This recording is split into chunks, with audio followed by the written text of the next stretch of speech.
Boa tarde a todas e todos. Sou Davi Tangerino, vou mediar essa conversa sobre o juiz de garantias. Convido, então, para tomarem seus assentos, as professoras Marta Saad, Mariana Kies e o professor Alexandre Wunderlich, por favor.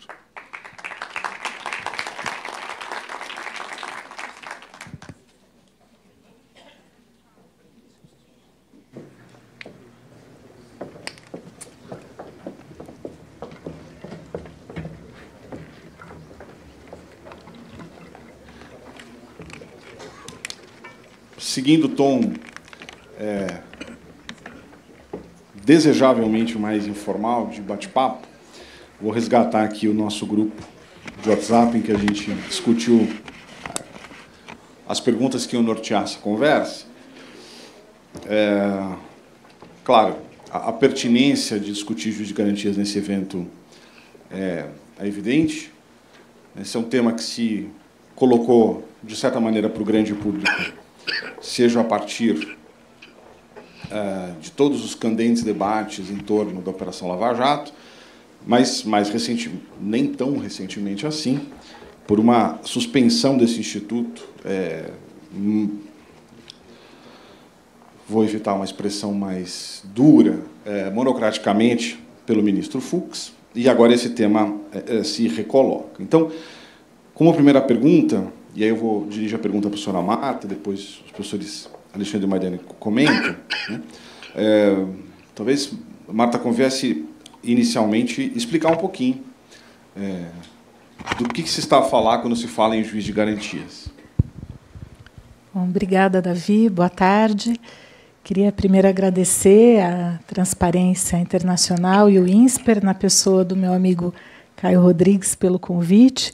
Cumprimentar quem ainda está aqui, na pessoa do professor Miguel, professor de todos nós, e falar um pouquinho, então, acho que a nossa ideia aqui era introduzir primeiro, né, a questão do tema do juiz de garantias, que aparentemente é um tema novo, mas não é tão assim. Acho que o Brasil chega nesse assunto de uma maneira um pouco tardia. Então, para isso, eu vou dar um passinho para trás para falar um pouco sobre a própria divisão do processo penal, né, a persecução penal, em regra, ela é dividida em duas fases, diferente do que acontece com processos não sancionatórios, né? O processo penal tem uma fase de investigação e uma fase de ação penal. E por que isso funciona dessa maneira na maioria dos países?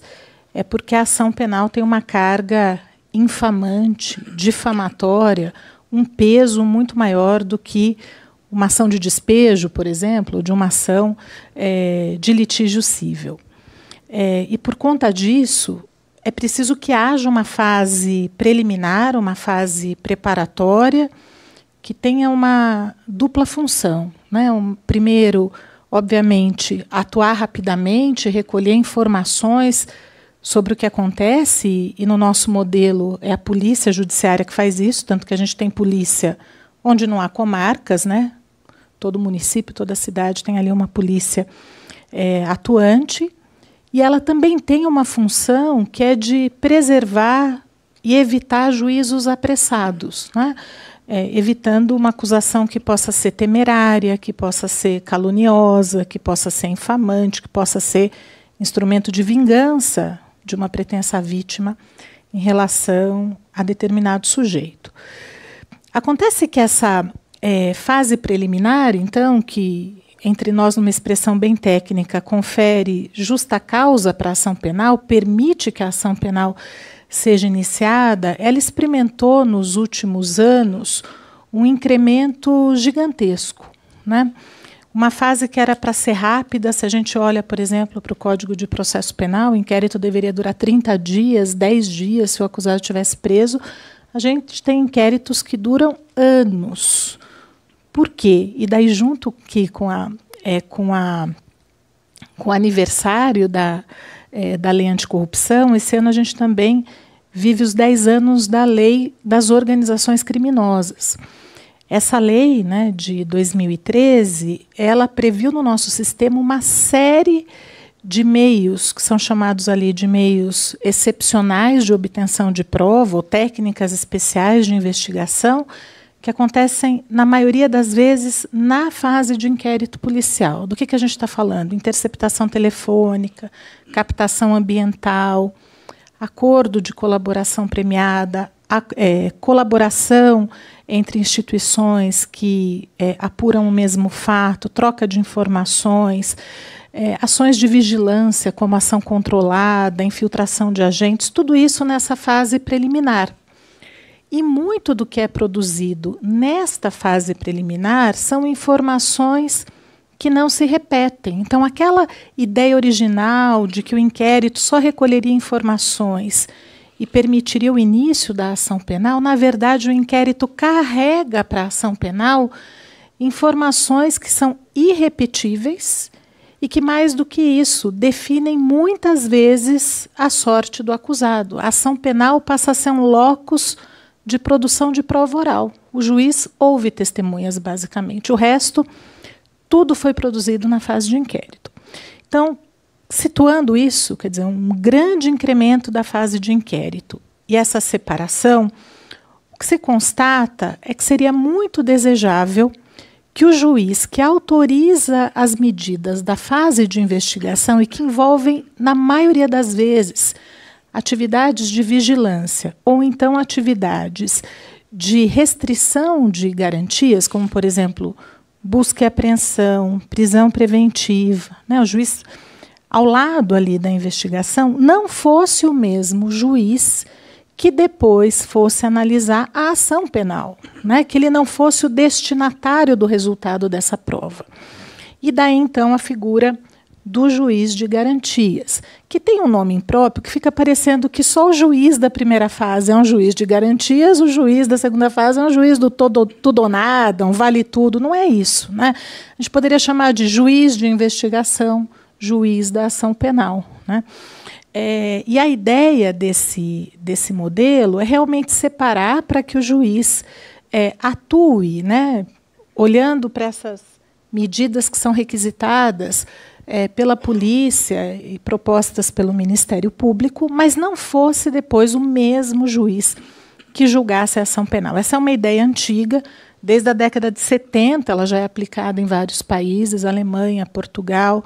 Ela inspira o código modelo da Iberoamérica, que foi adotado por vários países da América Latina, menos do Brasil ainda, e, salvo engano, Cuba também. E a gente tem experiências exitosas. Aqui na capital do estado de São Paulo, a gente tem o Departamento de Inquéritos Policiais, que tem mais de 30 anos, trabalha dessa maneira, são juízes que só analisam atos e autos de inquérito e depois de oferecida a denúncia se abstém, o processo vai para uma vara criminal, né? Então, essa é uma atividade que se imagina, né, que melhora a capacidade cognitiva do juiz, que não fica contaminado, vinculado às próprias decisões. Como que era isso? Onde a gente está, acho que a gente vai ser a discussão daqui, mas o nosso Código de Processo Penal, que é de 41, tem uma regra exatamente oposta. Uma regra de prevenção. O juiz que analisa o inquérito policial fica prevento para a ação penal, segue na ação penal, né? E é uma regra indesejável nesse modelo de separação. E daí, enfim, a gente teve um projeto de reforma do Código de Processo Penal em 2009, que já propunha o juiz de garantias, e depois a lei anticrime, que estabeleceu a previsão do juiz de garantias, e, enfim, o que está em discussão aqui, o julgamento pelo Supremo e tudo mais. Então, assim, uma breve explicação sobre isso é porque seria desejável, seria um instrumento a favor da imparcialidade do julgador, que ele fosse um destinatário da prova, que não tivesse permitido a produção, né, não tivesse analisado a pertinência, a admissibilidade de produção daquela prova durante a fase de inquérito. Obrigado. Professor Alexandre, não existe, quer dizer, a professora Marta coloca aqui, então, a figura abstrata do juiz de garantias, né? Mas é possível implementar, regular e até nomear de maneiras diferentes, né? Passaria, então, para o comentário do professor Alexandre Wunderlich nesse sentido. Alô. Boa tarde a todos. Davi, moderador desse painel. Quero, antes mesmo de saudar a Marta e Mariana, cumprimentar o INSPER e a Transparência Brasil pelo evento, na pessoa do professor Caio Farah Rodrigues, meu dileto amigo, com tive prazer de trabalhar em vários casos que foram aqui citados nos painéis anteriores. E a todos vocês, um prazer imenso poder estar aqui com 3 amigos de longa data. As nossas histórias se cruzam em vários momentos da vida profissional, da academia, e feliz de poder discutir um tema que é um tema que não é novo, como Marta disse, mas, sobretudo, atual. E, nessa perspectiva, discutir juízo de garantias, num plano teórico ou em tese, eu acho que é bastante fascinante. Mas eu sempre trabalho, e aí acho que Marta pode me ajudar nisso, e Mariana também, em determinado momento, teve um pé na academia e um pé na realidade forense. Sempre gosto de trabalhar a partir de uma realidade, que é a nossa realidade. E o processo penal, para quem não conhece, é um processo penal de mazelas no Brasil. O processo penal brasileiro, ele ainda tem um ranço inquisitorial, ele ainda tem traços do Código Rocco de 30, e ainda é um código que tem a marca de Francisco Campos e tudo aquilo que o Estado Novo depois encampou de autoritário no Brasil. Colocar instrumentos de vanguarda, instrumentos garantistas dentro dessa codificação, me parece praticamente impossível no Brasil, 30 anos após a Constituição Federal da República. Se eu pudesse voltar atrás, a nossa geração, que entra na universidade em 1988, e que passa por aquele filtro constitucional que todos os professores fizeram, se pudesse olhar para trás e pensar, será que o inquérito ainda é assim, depois de mais de 30 anos? Será que o sistema carcerário não vai mudar depois desses 30 anos da Constituição? Então, dentro dessa realidade de Brasil, com todas as reformas que nós tentamos, sem uma codificação nova, pós-período democrático, eu sou um pouco avesso a tratar do juízo de garantias como um grande avanço para a nossa legislação. E aí tem um problema de essência aqui, porque no direito penal, para quem não conhece, quem não vive política criminal brasileira, o mundo se divide entre garantistas e punitivistas. Então, de um lado, você tem que saudar efusivamente o juiz de garantias, porque senão seus amigos vão dizer que você é um punitivista, e de outro lado, você não pode se associar às posições de que existe um custo muito alto para essa figura, que não vale a pena investir, que é uma experiência, etc. Então, no Brasil se polariza tudo, e eu estou acostumado porque sou nascido na terra do Grenal. Então, essa polarização é muito difícil. De um lado, quase todos, a íntegra dos professores de processo penal, idolatraram essa figura. Mas a grande realidade é que essa figura, da forma que foi trazida pela lei anticrime, naquele modelo onde o juiz sai da fase pré-processual, mas mesmo assim é um erro do legislador, recebe a denúncia, cita o acusado e examina a resposta à acusação, já não é mais um juiz de garantias. Então, esse modelo que veio na lei anticrime, que o ministro Fux suspendeu, não é o modelo de juiz de garantias que eu entendo relevante, como tem no Chile, como tem no Uruguai, como tem na Argentina. Aliás, as pesquisas dizem que na América Latina só o Brasil e Cuba não tem o juiz de garantias. E aí tem o juiz de garantias, o juiz de instrução, o juiz instrutor, e que basicamente é, sim, em essência, melhor você ter um juiz cru, um juiz virgem, que entra num processo a partir de oferecimento de uma acusação formal e que ele vai ter acesso pela primeira vez naqueles moldes da acusação pública do Ministério Público, e aí ele vai formar sua livre convicção a partir de uma prova sob o manto do contraditório. Não que eu acredite, Davi, e que vários colegas nossos e grandes amigos meus, como o professor Jacinto, sustenta, na linha de Franco Cordeiro, das armadilhas mentais que o juiz passa por estar contaminado com aquelas persecuções pré-processuais, a chamado sequestro psicológico do juiz. A neurociência tem avançado nisso, essa postura. Isso se dá, como muito bem diz o professor Miguel Reale Júnior, nos casos atuais, quando o juiz e o nosso processo penal é moroso o suficiente para ter várias medidas cautelares durante a sua instrução. Então, o juiz que recebe a denúncia e reafirma, por exemplo, uma prisão preventiva, de imediato, com base naquilo que ele vê, também tem essa restrição psíquica, vamos dizer assim, essa contaminação. Então, esse argumento, eu penso que é um argumento que nós devemos um pouco afastar.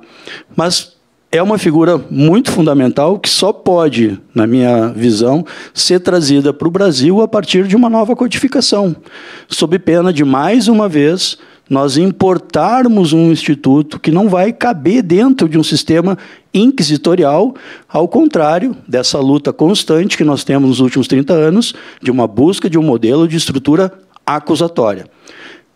Vejam, há sim uma polarização de que, se você é contra o instituto, você é taxado de punitivista. Isso ficou muito claro nas ações que foram propostas pelos times de representantes de amicus curiae que lá tiveram, junto ao Supremo Tribunal Federal. Mas eu acho que isso também é um erro nosso, porque eu sempre tive as pessoas que acompanham o meu trabalho sabem que eu sempre tive um referencial teórico muito claro. Uma proposta garantista. Dentro de uma proposta garantista tem um núcleo mínimo ético-jurídico. Esse núcleo mínimo ético-jurídico no Brasil está lá na Constituição. Então, só vai nos salvar um sistema rígido de garantias. Esse sistema rígido de garantias vai nos levar, numa nova codificação, num modelo novo, a quanto mais alto o nível de garantias, mais certo que um inocente não vai ser responsabilizado indevidamente. Então, a questão é muito mais pesada do que a própria figura do juiz de garantias, que ficou famoso, sobretudo, o papo vai continuar, a gente provavelmente vai cair nas questões também de Lava Jato. Mas é isso, nós precisamos alterar a figura como ela é, além da questão da gestão probatória e da atuação do juiz de ofício. Porque, no plano ideal, é muito fácil falar que a figura, sim, é uma figura de garantias de legalidade, se funcionasse um plano onde o Ministério Público é acusador e fiscal da lei, a defesa é efetiva e um juiz é equidistante, que não é a nossa realidade inquisitorial. Obrigado. Professora Mariana, por favor. Eu acho que eu só... Bom, boa tarde a todos, quase boa noite agora a todos. Queria agradecer Guilherme e Caio pelo convite para estar aqui. Marta e Alexandra, é um prazer poder dividir essa mesa com vocês. Eu acho só um ponto que eu queria pensar com vocês, antes da gente partir para as outras questões, é o nosso sistema, esse misto inquisitorial acusatório nessas duas fases que a Marta falou anteriormente. Assim, eu acho que o que fica muito claro é que não há uma divisão de papéis nessa primeira fase. Então, é um juiz ator, né? Não é aquele juiz espectador. Então, embora eu entenda as críticas ao modelo proposto no pacote anticrime, eu também enxergo uma possibilidade de reforma dessa atuação muito baseada na atuação que a gente vê dos DIPOs em São Paulo, desses departamentos específicos. Claro que a gente sabe também que o DIPO tem vários problemas, né? Principalmente o DIPO 5, que é o responsável por averiguar as torturas nas audiências de custódia, né? Vai tudo para lá e também tudo fica escondido depois.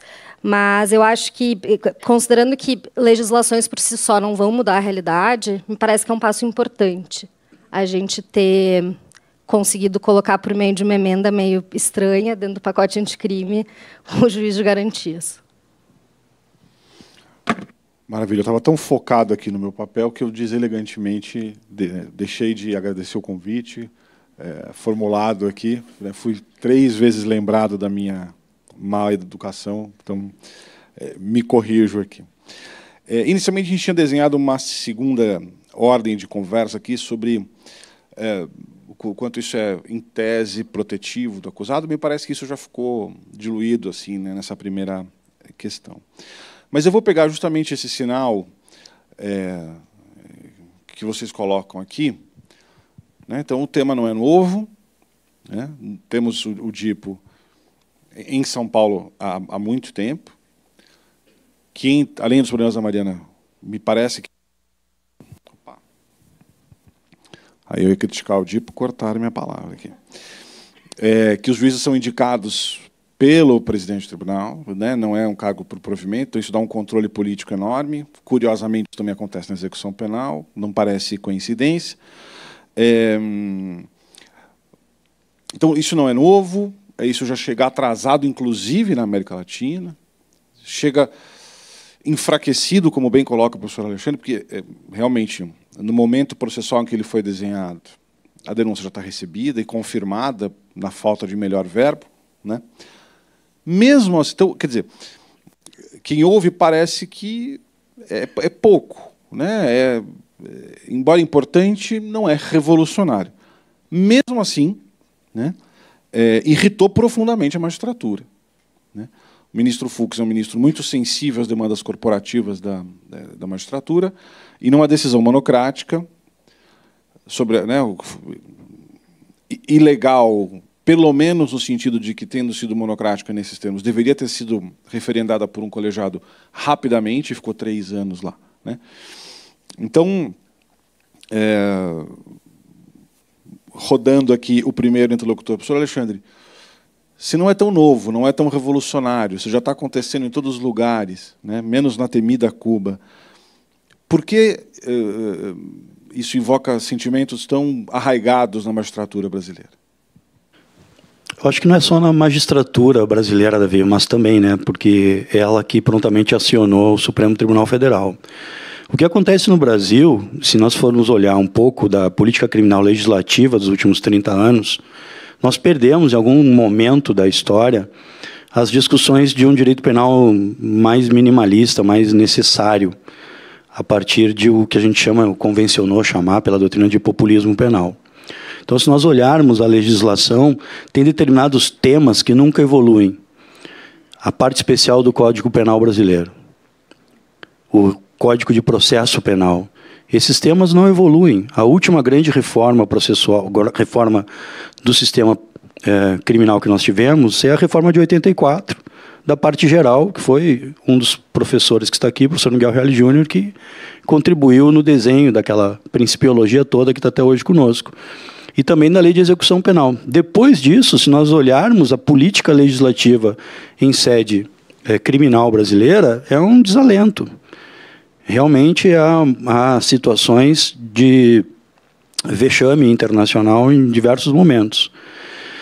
Essa grita, me parece que é uma grita corporativista, como foi juizados especiais criminais no primeiro momento, como foi outros modelos teóricos que nós importamos e que tentamos incluir dentro desse sistema, que é um sistema mofado, um sistema falido, um sistema precário, estigmatizante, como as audiências de custódia, que não queriam fazer e hoje é uma realidade. Então, por outro lado, eu fico impressionado, não sei se alguns tiveram acesso à mídia regional, mas na sexta-feira, do Tribunal de Justiça do meu estado, do Rio Grande do Sul, saíram os 10 maiores salários da Justiça Gaúcha, e a presidente da minha corte atingiu R$630 mil no mês passado, ou abril. E aí falta investimento, segundo a própria magistratura, de se fazer um implemento do juízo de garantias. Estou dizendo isso porque é um fato público, né? Porque está publicado no portal da transparência e recebeu divulgação da mídia local. Então, é muito difícil você mudar conceitos culturalmente, sobretudo desses operadores do direito. É o mesmo desafio que a gente tem na justiça negocial. Buscar transformar aquele juiz que tradicionalmente é um juiz decisor num juiz conciliador foi outro desafio que, nas dimensões do processo penal consensual, infrações de menor, depois as organizações criminosas e agora no ANPP, tem sido de forma paulatina um desafio acadêmico, um desafio profissional para nós todos, para tentar colocar na visão desses atores jurídicos que nós, advogados, que fomos projetados e moldados ao litígio, Agora temos que criar espaços de diálogo, de consenso, onde o que a gente mais quer é ter que o outro tenha capacidade de escuta. Então, eu atribuo essa resistência desses órgãos a o cachimbo entorta a boca, diz o ditado. E é basicamente isso. É a falta de um pouco de seriedade ou de compromisso de querer mudar um sistema.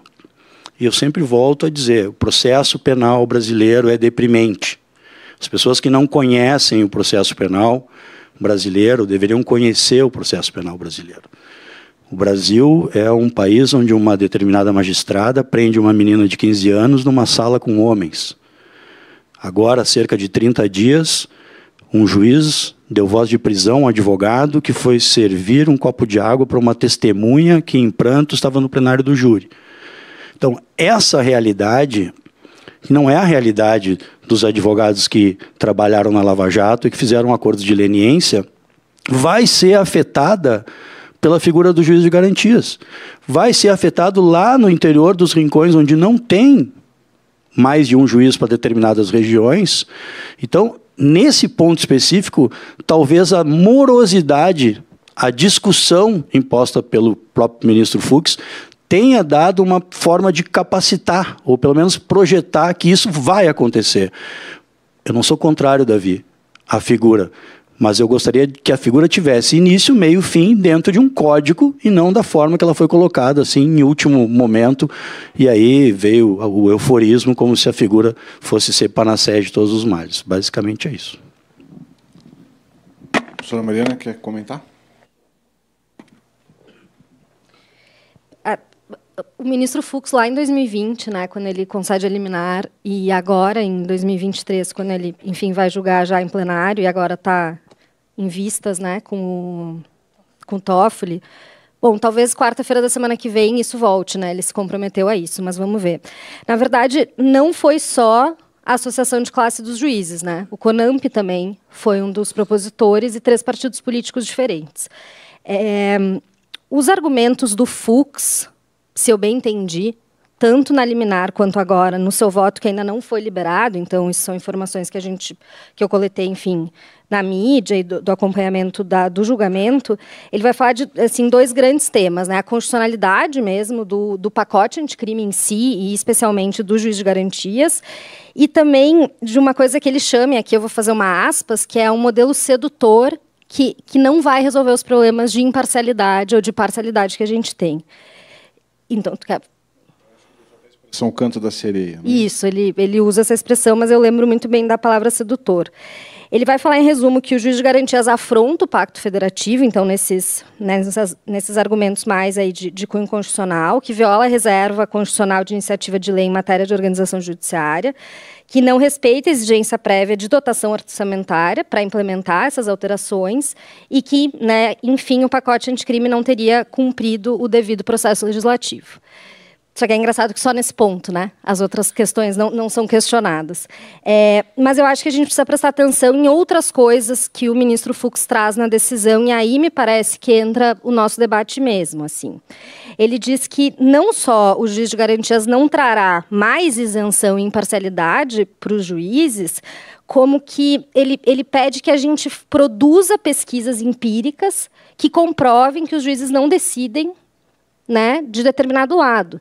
Sendo que existem pesquisas, várias pesquisas, é que eu, né, falo com conhecimento de causa, que demonstram, até saiu uma pesquisa agora do Núcleo de Direitos Humanos da Defensoria Pública de São Paulo, leiam essa pesquisa, sobre, né, como se prende pessoas na Cracolândia de São Paulo e como isso se reverte no tribunal, nos tribunais superiores. Então, quer dizer, pede que se faça pesquisas de temas que já conhecemos na academia, e talvez seja esse um grande problema da academia, que talvez seja interessante a gente fazer uma meia-culpa, que, né, talvez não se conheça isso, mas várias pesquisas demonstram que essa estrutura inquisitória, ainda, do processo penal brasileiro, faz com que a gente tenha um juiz que vai decidir sempre meio em favor de um lado só.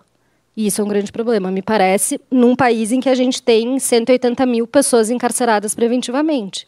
Corresponde a mais ou menos 30% da população, né, que está dentro do parque prisional do Brasil. E não são as pessoas que estavam, né, aí na Lava Jato. A gente está falando de crimes comuns, né? Então, tráfico de drogas e crimes contra o patrimônio, que não chegam nem perto do crime de corrupção. Eu acho que um ponto importante disso, e que eu tenho uma certa dificuldade de compreender assim, as manifestações que eu vejo do ministro Fux, é que isso não incrementa a atividade. Os juízes já analisam o inquérito, os juízes com competência criminal. Então, imagina a Mariana e eu como juízas.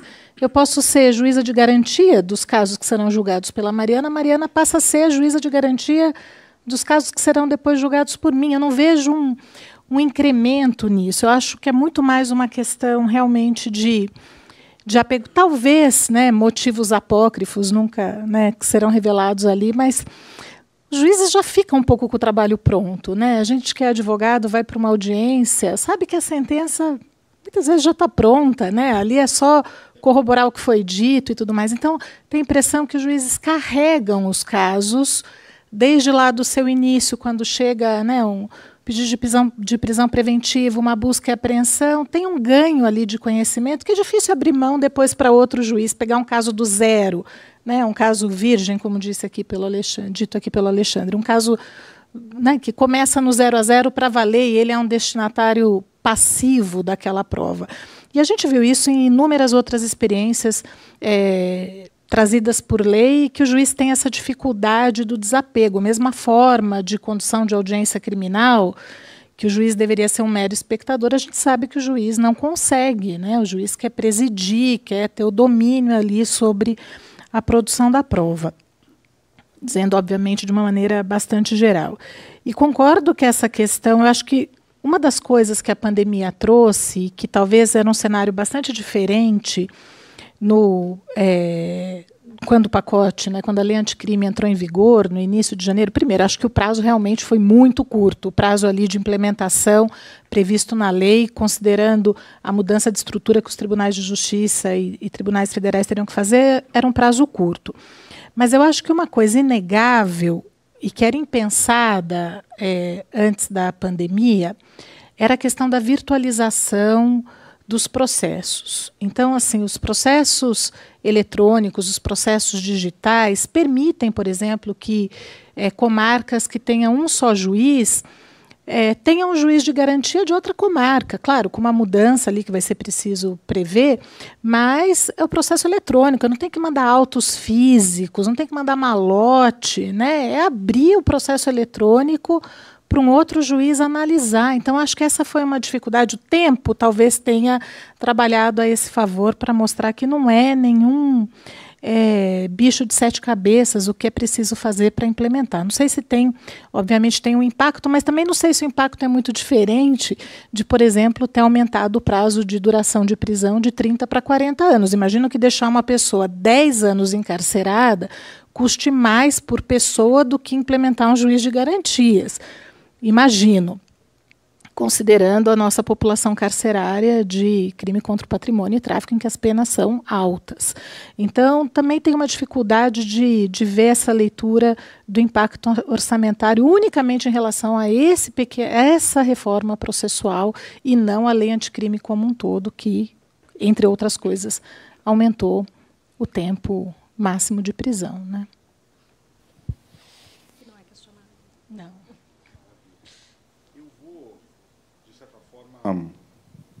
Improvisar aqui a terceira. Acho que tem tempo mais uma. Tentar alinhar um pouco o tema que a gente está conversando com o tema geral, né, do encontro. Né. O Hélio Gaspari tem uma frase ótima, que é: quando a gente começa a conhecer general pelo nome, é porque a gente tem um problema. Né. Eu diria que o mesmo vale, mutatis mutandis, para o judiciário. Né? Honestamente, eu estava no 5º ano da faculdade, eu não sei dizer se eu saberia dizer o nome dos 11 ministros do Supremo.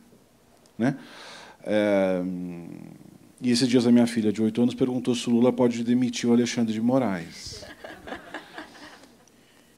Independente da pluralidade da pergunta, uma criança de 8 anos sabe que o ministro, talvez até do TSE, como é que é? Ah, tá bem. Existe, o que eu já achei assim muito curioso. Né? Me parece que, na gestão do judiciário, né, esse personalismo, né, de figuras judicantes, ela sugere um problema, né? O juiz, a juíza deveria falar nos autos, né? Esse personalismo, e aqui, enfim, poderíamos falar do Moro, mas outras tantas figuras, né? Me parece intrinsecamente incompatível com a equidistância, ainda que seja, em certos pontos, até ingênua, digamos assim, né? Mas se espera o mínimo de equidistância do julgador, né? E talvez, então, alinhando um pouco mais com o tema geral, que é a gestão, né, a integridade da gestão do sistema judicial, essa figura, ainda que mal ajambrada, ainda que mal encaixada, né, ela agudiza ou melhora, pelo menos, essa questão, né? A Marta falou uma frase que é: o juiz quer presidir, né, quer conduzir. Então, essa proeminência que, curiosamente, é a antítese do que ele deveria estar fazendo ali naquela condução, né? Esse, ainda que seja um arranjo provisório, um arremedo, pelo menos endereça um pouco isso, né? E aí, seguindo o nosso rodízio, vou começar pela Mariana aqui. Eu acho que sim, Davi. Eu acho que, voltando de novo, né, parece aqueles professores chatos de processo 1 que vão sistema inquisitório, sistema acusatório, quais as diferenças, quais os modelos. Mas é justamente isso, assim, de fato implementar um sistema em que o juiz ele vai ser espectador, ele vai esperar a prova chegar. Porque o ministro Fux ele fala na decisão dele que a gente já tem instrumentos no Código de Processo Penal que fazem com que o juiz seja o mero receptor das provas coletadas. Só que a gente sabe que também é verdade que a gente tem outros dispositivos no Código de Processo Penal que permitem que o juiz colete provas. Então, acho que pensar um juiz de garantias, embora, e o professor Alexandre tem toda a razão, embora importado e com seus defeitos nesse texto, nesses dispositivos colocados no CPP a partir do pacote anticrime, eu acho que já é um ganho. Eu acho que é um ganho importante, justamente para a gente não só pensar nas grandes operações da Polícia Federal, e que depois, né, acabam sendo as grandes operações do MPF, que a gente acompanhou nos últimos quase 10 anos, né, acho que 2014 começa a Operação Lava Jato, que explode mesmo, mas pensar no dia a dia, né? Quantas prisões são efetuadas em flagrante, depois convertidas em preventivas, e depois as pessoas são condenadas com a prova unicamente da palavra do policial? Será que, se a gente tivesse 2 juízes, aí as coisas não seriam um pouco diferentes, de alguma forma? Tem uma pesquisa muito interessante da professora Goretti, da USP, que é justamente analisando a verdade nos crimes de tráfico. Ela acompanha as audiências aqui em São Paulo justamente olhando para isso, né? Que o Ministério Público acusa só com essas provas, e tudo bem, é o papel dele mesmo acusar com as provas que ele tem, embora a gente espera que sempre melhore o trabalho, mas o juiz só usar isso me parece bastante preocupante.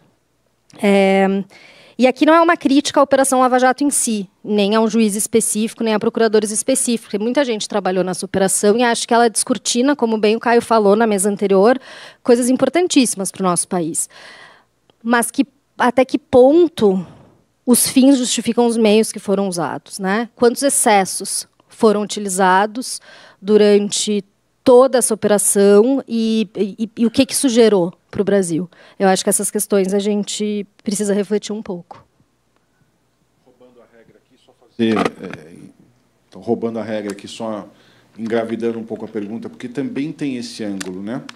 Talvez, se nós tivéssemos tido um juiz menos proeminente na Lava Jato, questões que acabaram sendo levadas por arrastamento tivessem sobrevivido, ao fim e ao cabo, né? Eu fico pensando, até perguntei para a Marta, né, para ter certeza, mas se a primeira delação não tivesse acontecido, porque, na verdade, não poderia ter acontecido, porque né, uma pessoa que comete crime, já tinha cometido um crime, já tinha tido um acordo de delação. E aí aceitou-se de novo um novo acordo, né, porque era o caso do Banestado, não era? Não estou muito enganada, eu acho. Então, será que teria acontecido toda a operação? Eu devolvo a pergunta, porque eu realmente não sei. Mas, enfim, ainda que a gente superasse esse vício inicial, né? Imaginemos uma primeira delação que tenha sido rígida, né? Talvez o juiz de garantia tivesse assegurado, né, para evitar a repetição aqui, que o que sepultou ao fim e ao cabo o reconhecimento da parcialidade também sepultou coisas importantes, como você disse, com referência ao... Então, me parece que a gente perdeu dos dois lados, né? Perdeu pela institucionalidade, mas perdeu também pelo que poderia ter sido responsabilizar. Com certeza, justamente a própria anulação de algumas questões bem importantes é justamente pelo fato de, me parece, uma mistura de funções aí que é típica de um sistema, de novo, inquisitório, em que a gente tem em uma figura todos os papéis, que é justamente o que a gente ensina para os nossos alunos que não deveria acontecer, que o sistema deveria ser acusatório, ou seja, 3 pessoas com 3 papéis independentes, um julga, um acusa e um defende. Senão a gente volta para quando? Para a Inquisição, por isso o nome sistema inquisitório, né? Parece que é eureka, assim, mas a gente ainda tem que insistir nisso. Mas tem toda a razão. Talvez as coisas tivessem sido diferentes, mas aí é difícil fazer esse exercício de futurologia. Sim. Professora Marta, por favor. Bom, eu acho que a gente teria um ganho, respondendo bem diretamente a sua pergunta, porque é um critério objetivo de impedimento do juiz, né? Então não é uma questão de conforto, desconforto, estou bem para julgar, acho que eu posso seguir, não, é uma regra de impedimento. E eu acho que a gente teria um ganho somado a uma outra questão trazida pela lei, que também seria extremamente importante, que é a exclusão, eu vou falar física, porque a gente ainda tem apego aos autos físicos, mas a exclusão do inquérito da ação penal, também para reforçar o 0 a 0, né? Ficam ali as questões irrepetíveis, o que foi realmente produzido e que não, impossível de ser repetido, então não tem como realizar uma busca e apreensão, restituir o bem, porque terminou o inquérito, e agora, na ação penal, vamos fazer uma nova busca e apreensão. Então, não existe. Ou então, você pode repetir o que falou, porque a gente tem que gravar de novo na interceptação. Então, são provas realmente irrepetíveis. Mas que o juiz teria condições de ser realmente um espectador. Eu acho que haveria... É uma mudança de cultura a que a gente realmente não está acostumado, a oralidade, a produção ao vivo ali, o juiz numa audiência única, ouvindo, debatendo, decidindo. E concordo com o Alexandre que essas reformas parciais não dão o sentido de política criminal do todo que o nosso processo precisaria passar para fins de se tornar realmente mais acusatório, mais distante desses resquícios inquisitórios. Mas, do ponto de vista de organização do processo, faz todo sentido que sejam juízes diferentes. Sobre esse ponto, Alexandre, se deve ser o mesmo, se o juiz deve atuar até o recebimento da denúncia, ou depois, ou passar o bastão para o próximo juiz, essa é uma discussão, né? A lei, o projeto de lei anterior, o projeto de reforma global, previa que o juiz atuaria só até o momento do oferecimento da denúncia e não receberia. Isso sofreu críticas de alguns processualistas, exatamente no sentido que acabou incorporado na lei anticrime, dizendo, bom, mas se o juiz tem que analisar a justa causa, ele precisa analisar o inquérito, porque com base no que ele vai decidir se a denúncia tem substrato e a qualidade da resposta à acusação. Tem que ser com base no inquérito. Mas se o inquérito não pode passar para a fase de ação penal, então melhor que seja o juiz de garantias. Então, existe essa dúvida exatamente sobre essa fase intermediária, quando se passa da fase de inquérito para a fase de ação. Mas me parece muito claro que haveria um ganho em termos de imparcialidade. Daí eu não consigo entender esses argumentos do Fux de que não teria por que ter essa dúvida. Bom, então a gente poderia acabar com todas as hipóteses de impedimento, que são baseadas em presunções, né? São presunções, que o juiz não pode julgar, o pai não pode julgar o filho, que o juiz não pode julgar a causa que ele já julgou em outra instância. São hipóteses, são presunções legais que criam um critério objetivo. E eu acho que esse de separação das funções de quem investiga e de quem trabalha na investigação. Olha, eu caindo no mesmo erro dos juízes que investigam. Do juiz que trabalha na investigação e do juiz que julga seria algo que trabalharia em favor de um processo melhor. Professor Alexandre, vou lhe passar a palavra e já pedir que, na sequência, já faça a sua consideração final e a gente faz a última rodada. Obrigado. Obrigado, Davi. Bom, o que está basicamente em discussão aqui é o seguinte: a lei está em vigência e foi suspensa pelo ministro Fux.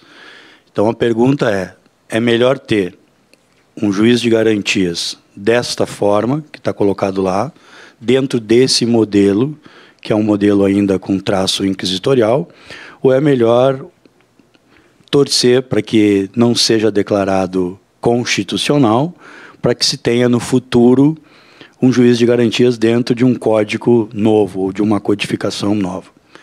É um pouco lotérico, porque, na verdade, assim como a gente pode entender positivamente a figura do juiz de garantias, me parece que é uma tendência internacional, é uma divisão funcional de competências, nada mais é do que isso, né? Uma cisão horizontal de competências.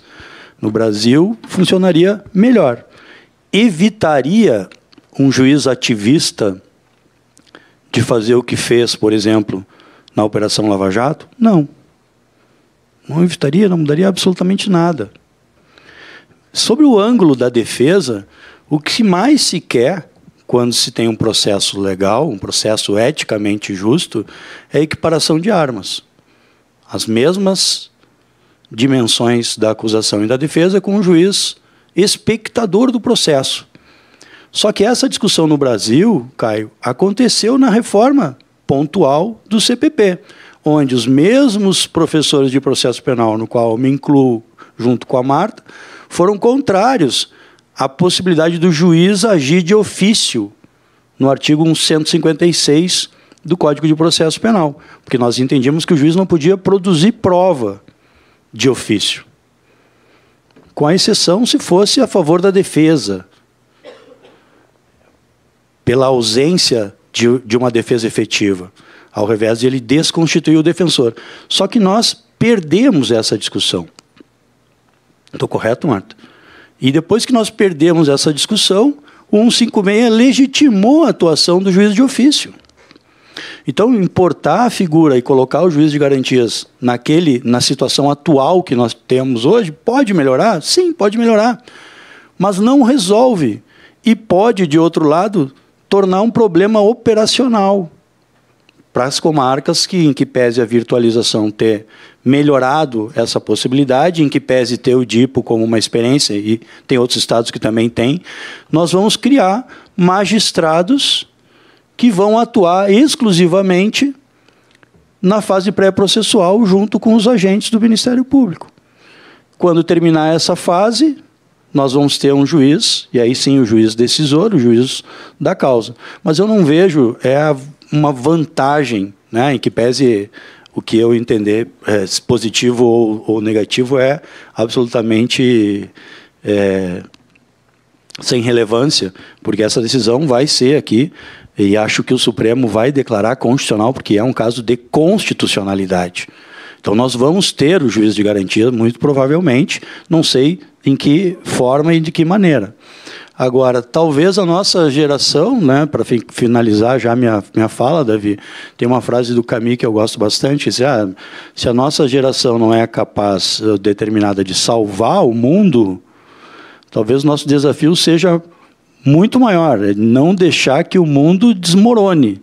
Se nós reportarmos para o processo penal, talvez essa adoção, assim, à la forceps do juiz de garantias, na última hora, dentro de um pacote que é repleto de coisas erradas, que foi feito por aquele governo não democrático que passou, talvez possa dar mais um caldo de cultura, mais uma reflexão para os juízes de que, olha, é imparcial, é um juiz que tem que fazer isso, fazer aquilo, mas não vai resolver o nosso processo penal brasileiro.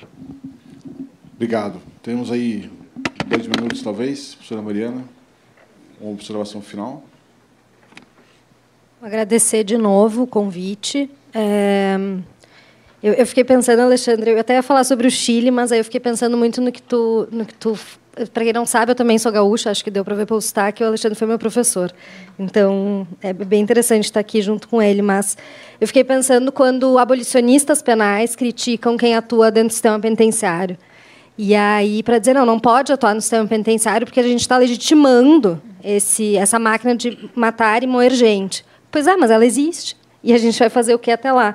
E eu acho que o juiz de garantias é um pouco nesse sentido, claro, talvez não seja assim um avanço civilizatório como a gente gostaria que fosse, mas eu acho que vai trazer questões, vai assim assegurar pelo menos alguns direitos básicos e um controle da legalidade da investigação que vai garantir direitos ao acusado que infelizmente a gente não enxerga no processo penal hoje. Enfim, se o Chile conseguiu depois de tantos anos de ditadura estabelecer e implementar um modelo assim, eu não vejo por que a gente não possa, enfim, lutar para melhorar depois de fato, entrar esse sistema em vigor. Marta, por favor. Bom, também queria agradecer. Eu acho que essa questão está perto de ser resolvida pelo Supremo. Acho que, enfim, se a promessa for cumprida, semana que vem, semana que vem, isso é retomado dia 9. E também, não sei, eu acho que são pequenos avanços, né?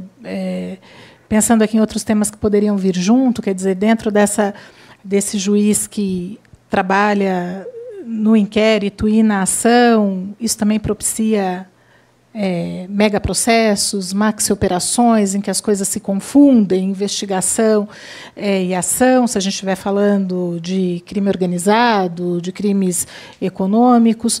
Mas se a gente estiver falando também da criminalidade de rua, o mesmo juiz que ali decretou a prisão preventiva, provavelmente é o juiz que logo ali na frente vai fazer audiência e a pessoa vai seguir, enfim, presa e condenada. Eu acho que a gente é alguma coisa que vale a pena pagar para ver, né? Porque é o que eu digo, a nossa experiência daqui de São Paulo, pelo menos, tem sido exitosa, com todas as críticas que são feitas à questão de não ser um cargo por nomeação, né, como acontece nas duas pontas, investigação e execução penal, que, para mim, são as pontas mais sensíveis, não são conduzidas por juízes que provêm o cargo, né?